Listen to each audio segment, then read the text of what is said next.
Welcome to Caltech's Community Read featuring 2023 commencement speaker, Professor Danielle Allen, and her book, Our Declaration, a reading of the Declaration of Independence in Defense of Equality. I am Ariel Tico, one of the senior class co-presidents for the class of 2023.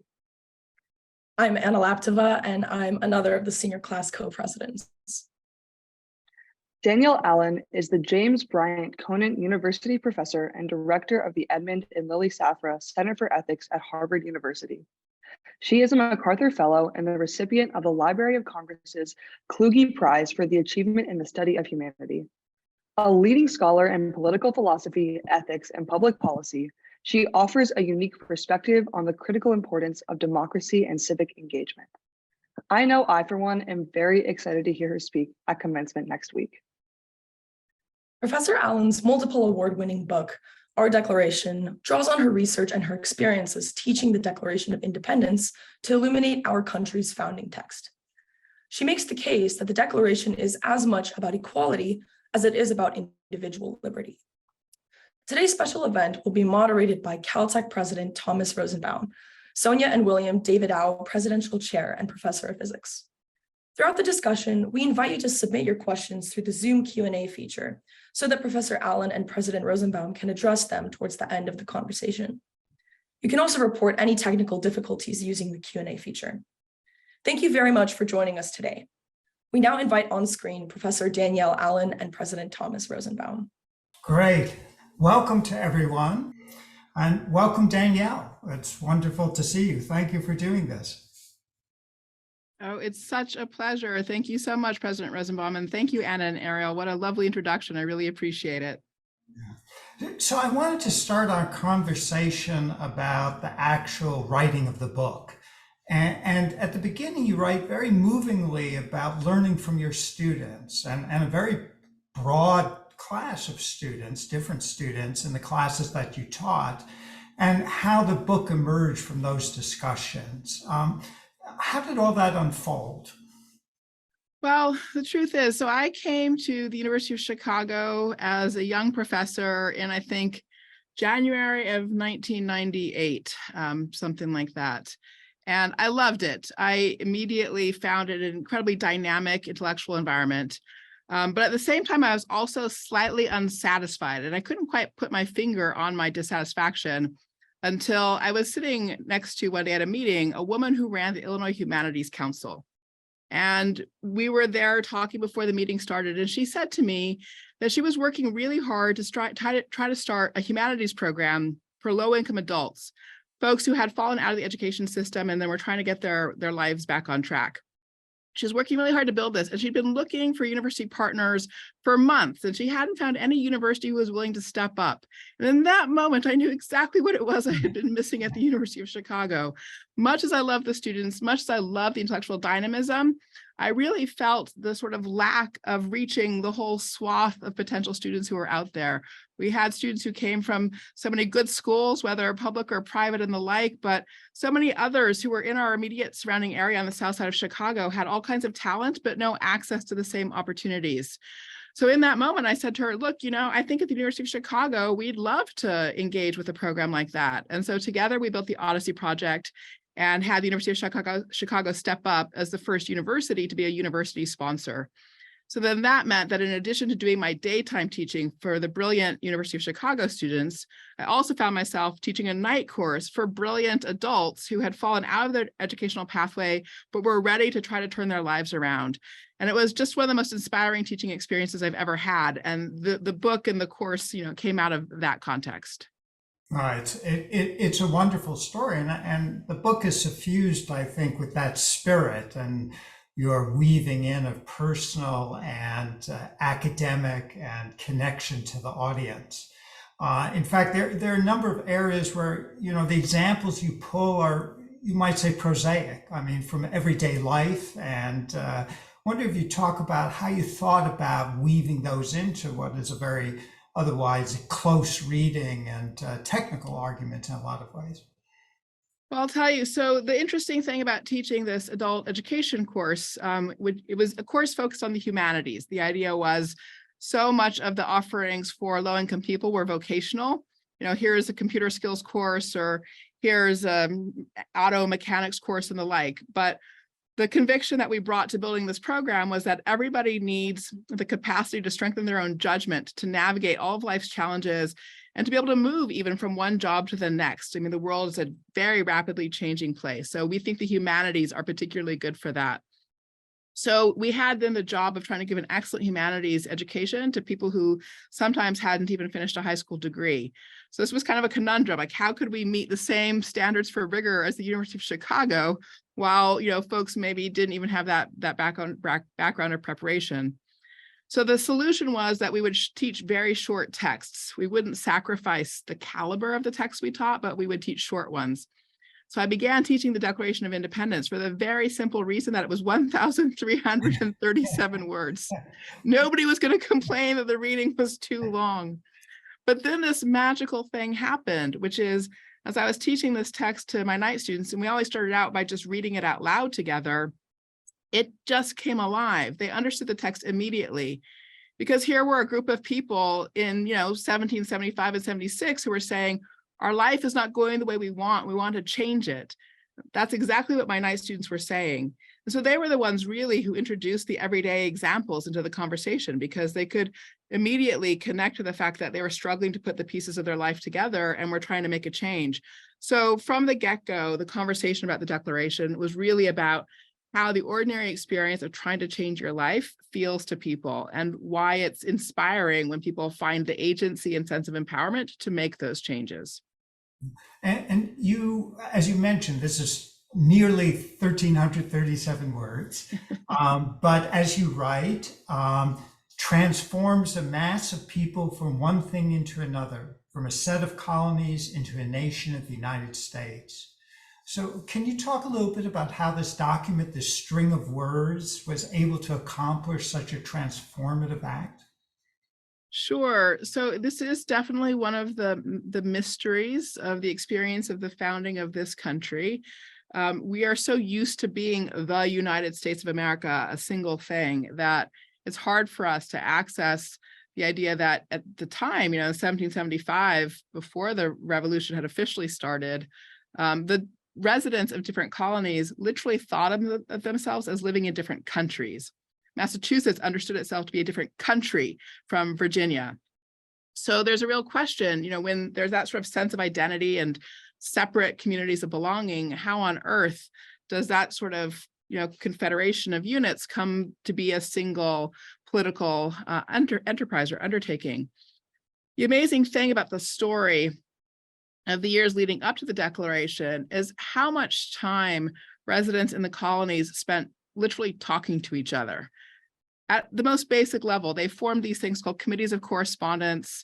And in every colony, they would have people who would gather and talk about, well, what's wrong with the king? Why is the king making us all so angry? What's he done lately? And then they would write letters to the other colonies, and they'd compare notes. And they together came up with a shared narrative, a shared story about what they were experiencing. And that shared story was then the basis for coming together in Philadelphia in the Continental Congress, where they decided to undertake decisions together. And at the end of the day, the Declaration of Independence is really reporting on that process. They had been at this point in conversation together for years. They had started making decisions together, and now they had a job of explaining their values. What was the common purpose that was actually making it possible for them to cooperate? So that's what the Declaration really does, is explain, the kinds of values that motivated a sense of common purpose. And it's the moment they can articulate those together and then unanimously support them that they become a single enterprise. So we don't have King George right now, fortunately, but we have a lot of problems to solve in the world. And I wonder what we might draw from this example of the Declaration, or let's say our students who are about to head out at commencement, to how they approach affecting change, drawing from the experience and the style and the rhetoric of the Declaration. Yeah, no, I think that's such a powerful question. And it's so important in this time. We live in a time of so much anxiety and stress, a sense of the urgency of the problems that confront us, whether it's climate, whether it's the health of the economy, whether it's AI. I'll try to talk about that a little bit next week when I join you all. And so we all need to find that capacity for responding to that sense of urgency and anxiety. I think the Declaration does provide guidance, and I think it is in that idea of what does it take to find common purpose. I've been fortunate to be a part of a number of large cooperative enterprises that have brought people together across our ideological divides. And for every one of those efforts, one effort has been about how do we reform our democratic institutions? Another effort has been about how do we build civic education? We've always started the same way. We've started by trying to craft a values statement. And it's interesting because that sounds really hard. You know, you'd think like in the times we live in are so divided, how could we possibly develop a shared value statement? But the truth is, if you can actually gather a group of people around a problem where everybody has a shared sense of urgency, you know, maybe it's gun violence. We have a lot of shared urgency around that. It turns out it's easier to develop a sort of shared value statement than you might think. And if you can do that work first, and then you start trying to work on solutions, then you have a sort of an anchor, something to refer back to help you navigate those points where you have conflicts about how to proceed or what to do. So you talk about the writing of the Declaration as a fascinating group project, somewhat like what you're saying here in terms of starting with a value statement. I think you used the term a collective intelligence. And there are very striking examples that you point out about references to God were edited in and condemnation of slavery was elided. Yep. Can you describe a bit about the dynamics of the personalities who were engaged in this groupthink or group right? No, thank you. It's a great question. And that is one of the fun things about researching the 18th century is it is full of vivid personalities. So, and one has a chance to encounter them in studying the founding. So we often pay a lot of attention to Thomas Jefferson, you know, tall, skinny, redheaded guy, very eccentric, highly intellectual. But folks forget the fact that he was actually really kind of a recluse. He didn't really participate in the social life of Congress. He resided in what would be equivalent to the suburbs of Philadelphia rather than in the city center itself. And he was therefore a great contrast to John Adams, who was always in the thick of it. John Adams took rooms directly across from the city tavern, which was the place where the members of Congress gathered after meetings. And he was there every night, you know, twisting arms, politicking, getting things done. So very different personalities. And really, John Adams was the sort of motive force, along with Richard Henry Lee from Virginia, who was a sort of very sort of dashing military kind of figure. Adams and Lee were the motive force behind the move to independence. They were the motive force behind the decision to draft this preamble statement for why they would declare independence. And then, you know, they were also both really busy. They were on almost every committee Congress had. But there was this young guy, Jefferson, who wasn't on many committees at all, and also kind of a recluse, but he wrote really well. So their view was it would make sense to try to get him in the role of being the chair of the drafting committee for the Declaration. So it's funny how their different skills and different personalities resulted in a kind of set of mutual complementarities for the process of getting this document drafted. But Jefferson didn't do it alone. Adams pitched in, Benjamin Franklin pitched in, Roger Sherman, Robert Livingston as well. It was definitely a group effort. Yeah, so the two countries, Massachusetts and Virginia, had to both come to the same sense of what should be done for this to be effective. Exactly. And that's a really deep and important point. I mean, you alluded to some of the changes, the language around religion, the language around enslavement, and there are compromises in the Declaration. I think this is a really important thing to draw out. We often talk about the compromises in the Constitution, the 3/5 clause, for example, the structure of the Senate versus the House of Representatives. And we sometimes fail to notice that also the Declaration of Independence had compromises. There are a lot of lessons in that because the truth is you cannot have a functional democracy without compromises. We finally just saw some for the first time in a long time with the, bipartisan passage of the debt ceiling. Like that's what democracy should actually look like, not like what we've mostly seen in recent years. But that said, it's also important to say there's a difference between good compromises and bad compromises. And I think sometimes we get so focused on the bad compromises that we lose sight of how to get a good compromise. So if I could just spend 1 minute on that, let me just highlight, what's the good compromise in the Declaration and what's the bad compromise. So the good compromise is the one around religion, and the bad compromise is the one around enslavement. So what's the difference and how can we tell? In the religion case, what happened is Jefferson had not put any religious language in the document. Congress added the language of supreme judge, divine providence. Franklin and Adams had added the word creator. So you ended up with this mix where there was language that was both for people who were atheists or secularists and for people who were religious. The religious language did not connect to any specific theological tradition. So in that regard, it is very open-ended. Any of the major religions, it's a vocabulary that it applies to. So for the religion compromise there, you had, in effect, language that spoke to the positions of everybody in the colonies who was affected, the sort of whole kit and caboodle, all social positions, everybody's religious position was somehow captured in that compromise.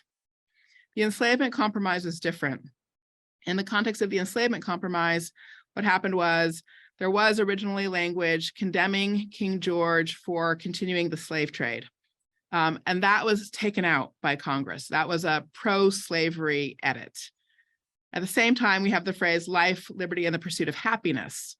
The use of the word happiness instead of property was an anti-slavery choice and edit. And that language, life, liberty, and the pursuit of happiness, became critical to the abolitionist movement, starting right from 1777, actually. So you have both a pro-slavery and an anti-slavery moment in the Declaration, but the failing of that compromise is that it did not take into account the interests of everybody who was affected by it. In particular, enslaved people were never included in the thinking about what might be a reasonable set of positions there. So as in the present, in our fractured times, we see compromise. What I always say to people is a good compromise will be one that with great discipline really does take the perspectives of all affected into consideration. That's hard work, but that's the standard we have to hold ourselves to. I was very much struck by your discussion of this anti-slavery action. In fact, it's so effective. You print, as people who've read the book know, various sections with the edits, and you don't say much at the beginning. You just say, look how this is edited. And of course, it's completely removed. I mean, it's not edited, it's excised. Yes. And I wonder how the world would be different if this anti-slavery language had remained. And you talk in chapter 18, I think, about the misappropriation of the phrase separate and equal to equal but separate in terms of education and other treatment of enslaved peoples in this country. Yeah. Well, the story of enslavement is one of the hardest and most painful stories in our country's history. And, you know, obviously it was a point of great contestation already in 1776. The interesting thing about the writing of the Constitution is that you can think of the Constitution as having been a hypothesis. And both of the two sides in the country, the two interests, the slave interest and the free interest, had a different understanding of the hypothesis represented by the Constitution. The folks on the side of the free interest considered that the Constitution would literally bring the end of enslavement.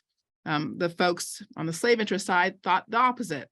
So they were both kind of testing the idea of, you know, which way would this go? We know which side won, but that victory was extremely painful to have the hypothesis borne out in the way that it was. And nobody at the writing of the Constitution could have predicted the arrival of the cotton gin.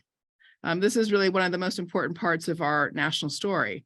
So at the time that they wrote the Constitution, they actually literally thought that enslavement was a dying enterprise. And that, so I apologize. Did my sentence, did I finish? Yes, I think your sentence got cut off, So I was just talking about the arrival of the cotton gin and that the fact that it prolonged the existence of enslavement. It made the victory of the Constitution over enslavement longer and harder than those founders who believed the Constitution would bring freedom expected. I wanted to shift gears a little bit, and I was also struck by how your book elevates the concepts of politics and government, neither of which are so popular these days. In fact, in chapter 30, if I can quote you back to yourself, You start with all people are created equal. This means equal in being endowed with capacities to pursue their individual and collective safety and happiness through politics, through the instrument of government. And do you see us recapturing this part of our history as a nation, given how fractured we are now and how little esteem these elements are held in? Yeah, that's a great question. And, I think there are sort of two pieces to your question, really. One, the ideals of freedom and equality and what they mean to us. And then the second piece of the question, sort of what are our prospects for actually realizing those ideals in present circumstances? And I will say that with regard to the first, I actually feel quite hopeful and optimistic. When I published the book, which was almost a decade ago, sort of surprising to me, I published it into a context in which our national politicians were routinely talking about freedom, but rarely talking about equality.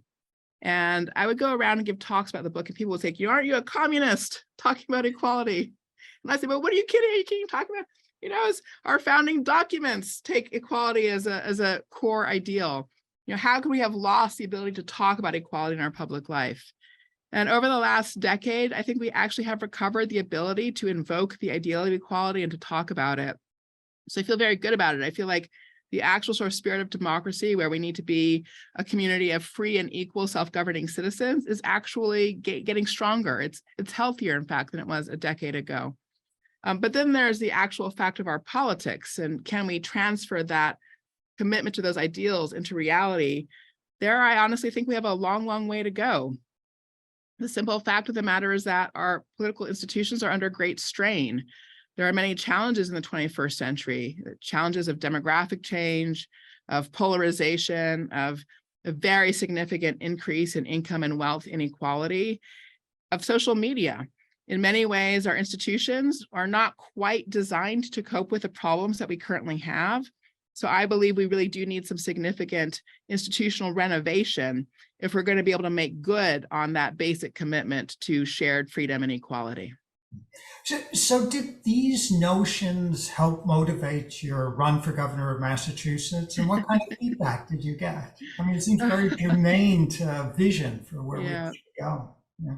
Absolutely, for sure they did. Yes, I mean, it's hard to take the Declaration of Independence seriously and not come to have a very powerful sense of civic duty and responsibility. I always like to invoke the second sentence of the Declaration, and I'll just remind people what's in it for a moment, if you'll forgive me. So we hold these truths to be self-evident, that all men are created equal, that they are endowed by their Creator with certain inalienable rights, that among these are life, liberty, and the pursuit of happiness. That to secure these rights, governments are instituted among men, deriving their just powers from the consent of the governed. That whenever any form of government becomes destructive of these ends, it is the right of the people to alter or to abolish it, and to institute new government, laying its foundation on such principle, and organizing its powers in such form as to them shall seem most likely to affect their safety and happiness. Now, that's a long sentence. It moves from our individual rights to life, liberty, and the pursuit of happiness to what we do together, namely alter our institutions to secure our collective safety and happiness. And I take it that that last phrase about the work we have to do when things aren't going right lays a heavy duty on each and every one of us. We have a heavy duty of, if we think something's not quite going right, to step up and say so, and then contribute to trying to bring about the appropriate alteration. So that was very much the spirit that motivated me in running for governor. And I did, as a candidate, have not just a housing agenda and a transportation agenda and an education agenda and a climate agenda, but I also had a democracy agenda, because I do believe that we need to do work on our democracy to make that opportunity for each of us to participate in self-government a true thing. Right now, many of us feel distant and disconnected. I do think we need to change that. So for me, having that democracy agenda was as important as having that housing agenda or that climate agenda. So, and of course, this is a global issue too. And one of the powerful questions in the book, of course, is how can a people tell when a government is turning into a tyranny or a king in this case? As you point out, there was a political attempt to lay it on the head of the king and not the parliament. And so what can citizens do around the world to understand the possible consequences of events that are happening, how it affects their future, and when is there consensus, or when are the value systems that you talked about before pushing one towards responding to the path towards tyranny? That's a great question. And I recognize just how much complexity characterizes our world now, and it can feel overwhelming, very hard to think one's way through analysis of where we are as a people in a society. I always divide things into three categories. Think about the political, namely our political institutions and how they operate. Think about the economy, and think about society. And the question of whether or not each of those domains is healthy is a necessary one for understanding and evaluating where we are. So at the end of the day, things like the Bill of Rights do give us a good framework for thinking about how well we're doing at protecting freedom or not. The question of whether or not our system of representation is responsive to us is another really important indicator. I think on this one, there's a lot of frustration right now. We look at our own system, and we know that the majority of Americans, for example, would like to see real change with regard to gun violence, but it doesn't happen. So when you have that kind of disconnect between where public opinion is and how your institutions are functioning, you know you have a problem.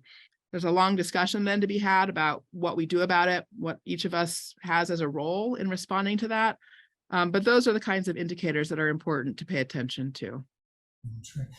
So we'll move to the audience, or the virtual audience, in just a second. There are questions. I wanted to just ask about the illustrations. I love these pictures from the almanacs. So did you go and do archival research and read all these almanacs for the 1700s? It was fascinating. So the secret is that I come from an unusual family. Everybody in my family is historians. I like to say, my granddad helped found one of the first NAACP chapters in Northern Florida in the 40s. And we have a whole sort of line of people who spent a lot of time, adding Black history and African-American history to whatever context they've been in. On my mom's side, my great-grandparents helped fight for women's right to vote. My great-grandmother ended up as president of the League of Women Voters in the 30s, and I still have her little sort of rules of order that she used for running meetings of the League in the 30s. So I have both a mother and a father who are historians of the 18th century in various ways. And my mother collects almanacs, as it happens. So I was lucky that the archive was no further than my mother's living room. But they are beautiful, beautiful objects. And they really do give you this sort of window into the horizons of imagination of the 18th century. And it's important that almanacs and the Bible were the two books that most people who lived in the colonies would have had access to. So if we really want to understand, what was their perspective on the world, almanacs is the right place to look. That's great. So actually, the first question I'll take from Scott Branda, who's a 74 MS alum in geological and planetary sciences, connects to this. And he writes that Neil Postman argues that 18th century everyday people in the colonies were information literate in ways that modern Americans are not. Postman maintains today that we are a people largely tied to information for amusement. Have you encountered this with your students? Oh, wow, already. That's funny and tough. So, our information circumstances are in some ways quite different from the 18th century, and then in some surprising ways similar.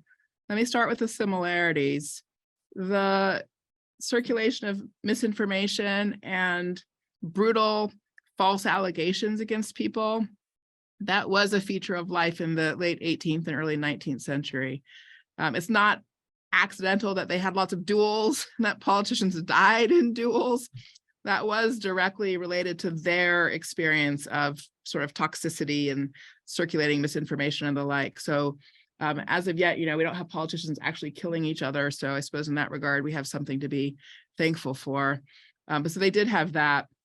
With regard to the other side of the balance, it's interesting. They were a pretty literate people in the late 18th century, but beyond literacy, what they also were was a people where people would gather together to share news and learning. So many households had a Bible and had an almanac, but if they didn't, the town tavern would. And people would literally come together for public readings of these things. So there was a culture of learning, a shared culture of learning, a shared culture of trying to understand.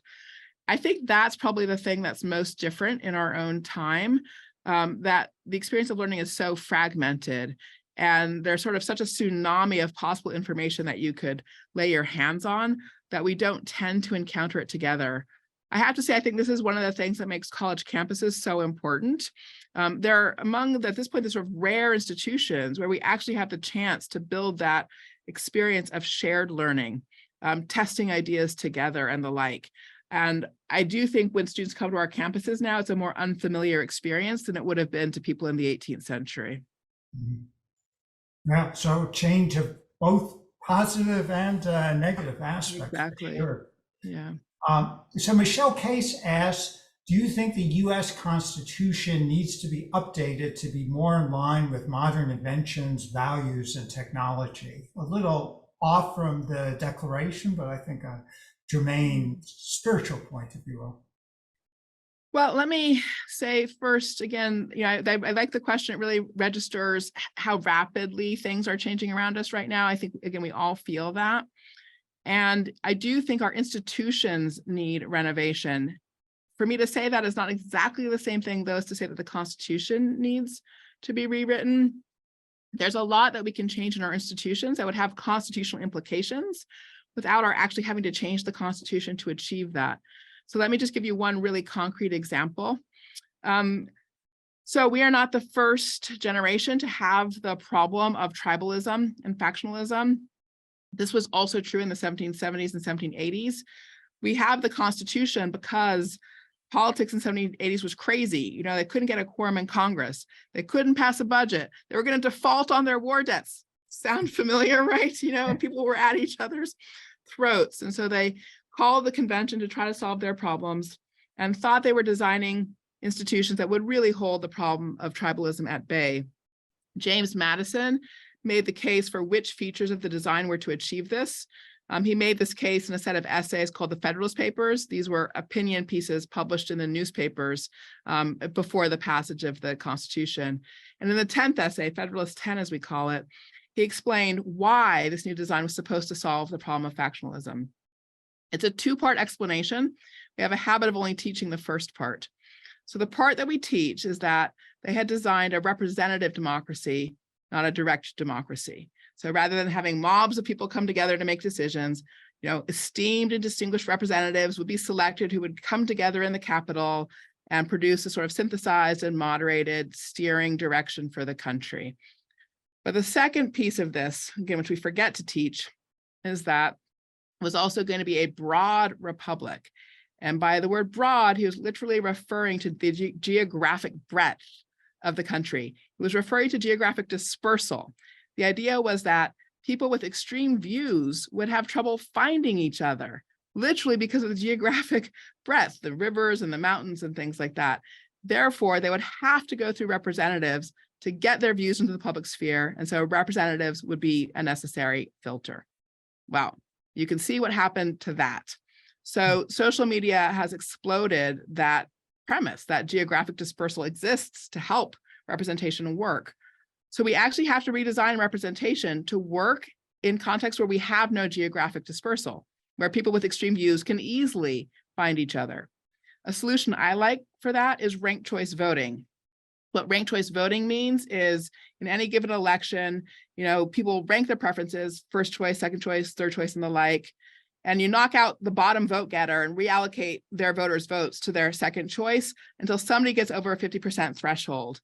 that starts to get that filter back in again. So you can filter out extreme positions and make sure that nobody can win before they've gotten a full majoritarian coalition. So that's an example of a redesign that would really change how our Constitution operates, but we don't have to rewrite the Constitution to get that change. Well, thank you. There's a question here that I think is related in terms of polarization and social media, although social media isn't talked about directly, and common ground, and something which you write about quite a bit, of course. And this is from Wade Han Carruthers, who writes, communication allows us to establish common ground, but successful communication also requires common ground. Are there lessons we can draw from the story of the Declaration about how to approach this chicken-egg problem to affect productive communication and cooperation in the context of contemporary fracturing and polarization? Gosh, that's a great question. I really appreciate that. So the Declaration, I think it's important to say that the Declaration is really the end of a process as well as being the beginning of a new country. And that's a process that you could say was a 10-year-long process, or you could say it was a 12-month process. Either way, but let me explain what the process was. What it was where a group of people with very divergent views had, in the beginning, a kind of roughly shared sense of a shared problem. That's all they had, a roughly shared sense of a sort of frustration. And then they had leaders. They had people who were willing to be norm setters. This is really important. Leaders who set positive norms. And what those leaders did, these are people like Sam Adams, John Hancock, Richard Henry Lee, again, I mentioned from Virginia. What those leaders did was establish a process of deliberation where they were going to work together to diagnose their problem, come up with a shared diagnosis. And they spent years achieving a shared diagnosis about what was wrong with their situation with Britain, and they didn't immediately agree at all. And then in relationship to that, having started to develop a shared diagnosis, then they could start to work on shared solutions. And how did they actually do this? I mean, this could sound slightly crazy, but they just committed to meeting regularly. They literally committed to standing meetings. They were going to just keep doing it. They were going to stay together until they came up with a solution to their problem. And it was literally by working together about a shared problem that they developed that common language. So I guess the answer to the question is, the first job is just to be able to sort of get people with divergent views to say, yes, we have a shared problem. That's sort of step number one. That's all the common ground you need is, yes, we can see a shared problem. Too much violence in our society. That is a shared problem. Step two, got to have standing meeting. Got to be ready to stick with it until you get to some more definite shared diagnosis and then some shareable solutions. You'll never get 100% shared, but what's that core you can get together that you can share? And then you build from there. Yeah. So you talked a little bit about Thomas Jefferson, the recluse and all, and there's a question here about your thoughts on the Hamilton-Jefferson divide. Eric Zhang writes, my understanding is that Hamilton was anti-democracy and more in favor of an elite-run society, whereas Jefferson was much more trusting in the intelligence/capabilities of the people. Interesting, yeah. So, gosh, well, I mean, they were very different personalities for sure, for starters. So that's definitely to be said. And I appreciate that, the power of Hamilton, the musical. I love it too. I think it sounds like whoever asked the question there missed your name, but it sounds like you love Hamilton, and I share that with you. So Hamilton, I think, honestly, gets a bit of a bum rap. In the New York Constitutional Convention, he stood up and made the case for what he called in his vocabulary a representative democracy. So he actually self-consciously embraced the word democracy. Not everybody in the time did. Madison tended, for example, to embrace the word republic. There was already a little bit of kind of friction between what those two words meant. And then Jefferson, on his side, he was a Virginian at the end of the day. And the Virginians were aristocratic. It was really the people of Massachusetts, above all, who were the true Democrats, small d Democrats, where they were committed to town hall meetings and things like that. So I would put the most democratic points of view really under the labels of the Adamses, Sam and John, Hancock and the like. And then you get sort of more aristocratic with the Virginians. And then Hamilton was, I would actually put him sort of halfway in between. Sounds like another book. It's true. I mean, yeah, there's many rabbit holes to go down on this stuff, you know. As Rich, if I can ask you, do you have another project of this sort? I mean, it struck me that the Gettysburg Address would be a natural, given the way it harkens back to the Declaration. It's true. Well, Gary Wills wrote a beautiful book about the Gettysburg Address. It's very similarly structured. So I'm not sure I could actually top Gary Wills on that one. But I will tell you a funny story that has come out of this Declaration work, which is a book I am in the process of writing. So I quoted that long sentence, second sentence of the Declaration to you, right? Yeah. And one of the things that's striking about it is how few people realize how long it is. So many people think that it ends after life, liberty, and the pursuit of happiness. And the reason for this is because this rogue newspaper man who liked to make his money in Philadelphia by printing things faster than everybody else, somehow got a surreptitious copy of the Declaration before the official printer had published it, and published it in his paper and stuck a period in that sentence, probably just because he thought it was too long. And so then many versions circulated that way, and the other half circulated with the whole sentence. But at any rate, in my effort to really understand the history of how it was people had come to think this sentence was split up, I set off on this project to find every copy of the Declaration that existed between 1776 and 1826. And the result of that was the discovery of a second parchment, ceremonial parchment. The one we all know is the one in the National Archives, but it turns out there's a second one. It's been living in England for all these years. And it appears that Thomas Paine took it to England to give to the Duke of Richmond as a part of trying to get revolution going in England. So there's actually a quite rollicking story to be told about how England itself came much closer to a revolution than anybody knew, and the role the Declaration played in that. So that's actually the story that I'm working on at the moment. Wow. Well, I think on that note, we should thank you, Danielle. Commencement ceremonies occur at Caltech on Friday, June 16th at 10 a.m. And we are really excited about having you on campus in person. As delightful as it is to see you by Zoom, it'll be that much better to have a three-dimensional representation. So thank you so much. And thanks to all who watched and engaged. And if you haven't read the book, I can say this, Danielle can't. You really should. Oh, thank you. Thank you so much, President Rosenbaum. And congratulations to all of you graduates. I am really looking forward to being with you in person next week.